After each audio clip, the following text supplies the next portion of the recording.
Quran, and we can reflect on it, as Allah subhanahu wa ta'ala tells us in the Quran, that أَفَلَا يَتَدَبَّرُونَ الْقُرْآنَ أَمْ عَلَىٰ قُلُوبٍ أَقْفَالُهَا. Do they not ponder and reflect upon the Quran, or are there locks upon their hearts?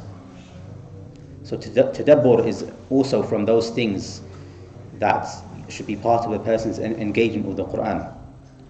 And so just understanding, or just reading an English translation, for example, you can still do some tadabbur.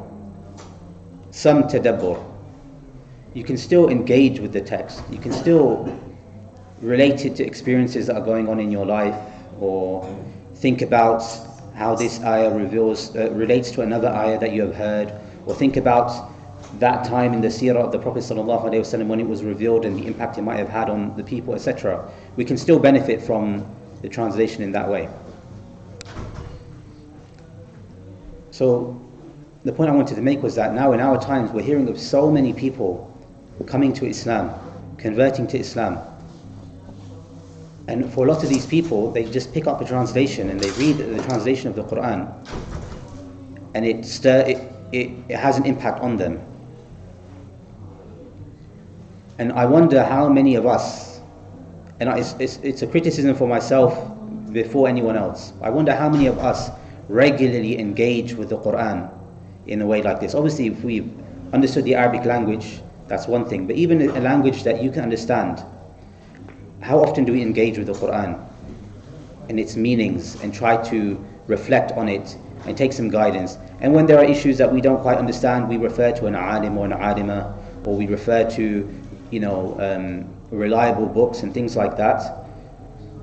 But nonetheless, we can still take benefit from, and we should take benefit from reading the Quran and engaging with it in a language that we understand.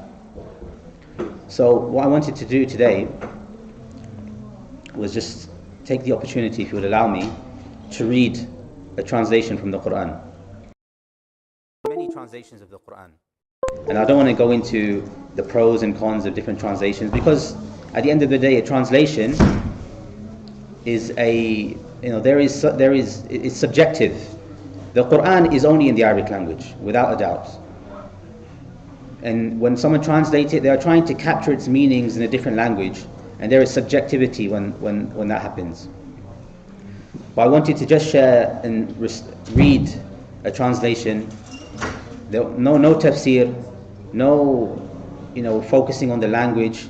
That's important, and we should do those things as well. But there's also, I feel, benefit in just hearing the translation of the ayats, and hopefully we can, after spending some time listening to this translation, we can make intention to try and have a regular wird, a regular reading in our own lives, in our personal lives, of the translation of the Quran.